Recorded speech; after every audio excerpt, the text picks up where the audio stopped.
राजधानी दिल्ली के उत्तरी पश्चिमी इलाके के जहांगीरपुरी में जिस तरह से हिंसा को अंजाम दिया गया, उन लोगों की अब सच्चाई धीरे धीरे सामने आ रही है।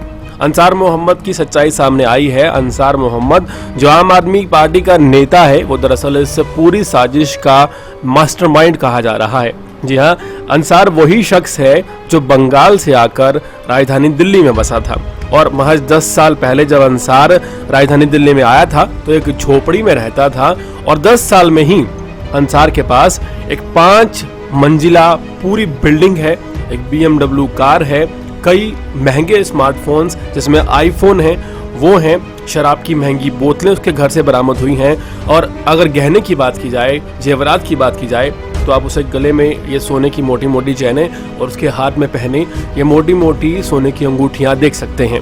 जहांगीरपुरी में किस तरह से एक समुदाय को पूरी शह दी जा रही है, ये आप समझ सकते हैं कि जो शख्स कभी झुग्गी में रहता था, कबाड़ी का काम करता था, वो महज 10 साल में एक 5 मंजिला बिल्डिंग बना लेता है।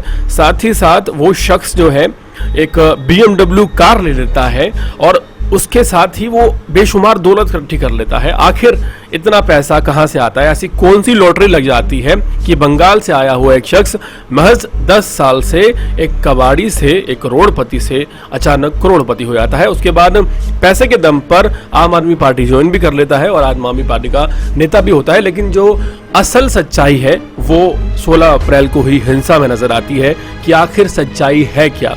2 नंबर के काम करके किस तरह से ये लोग पैसा इकट्ठा करते हैं और ये पैसा 2 नंबर के काम से ही आता है या कुछ बाहरी ताकतें ऐसे लोगों को फंडिंग कर रही हैं जो माहौल खराब करने की कोशिश करते हैं। इस बात से इनकार नहीं किया जा सकता क्योंकि कोई भी आदमी मेहनत से 10 साल में इतने करोड़ों की संपत्ति बना ही नहीं सकता।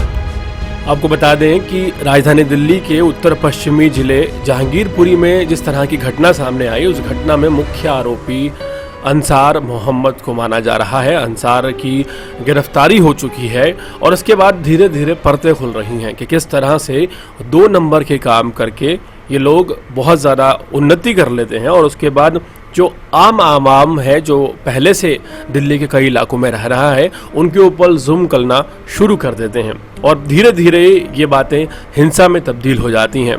क्योंकि 2 नंबर का काम होता है तो ऐसे में पुलिस को महीना दिया जाता है, जैसा कि स्थानीय लोगों ने हमें बताया, और पुलिस भी इन लोगों को कुछ नहीं कहती और इस तरह से यहाँ पर ये लोग पनपते हैं। दरअसल जहांगीरपुरी में एक संडे मार्केट लगती है जहाँ चोरी का सामान बेचा जाता है। हाल फिलहाल नहीं लग रही क्योंकि हाल फिलहाल वहाँ पर पैरामिलिट्री फोर्सेस तैनात हैं। आप किसी भी संडे में जाकर देख सकते हैं। और हाल फिलहाल ये सच्चाई सामने आई है किस तरह से एक कबाड़ी 10 साल पहले बंगाल से आया था, राजधानी में दिल्ली में आकर करोड़पति बन गया और उसके हौसले इतने बुलंद हो गए कि वो निर्दोष लोगों को, जो कि एक रैली शांतिपूर्वक निकाल रहे थे, उनके ऊपर पथराव करवाता है और आगजनी करवाता है और हिंसा फैलाता है। देखिए, दुनिया की तमाम खबरों से जुड़े रहने के लिए हमारे चैनल को सब्सक्राइब करना बिल्कुल ना भूलें ताकि आप तक पहुंचता रहे हमारा हर लेटेस्ट अपडेट।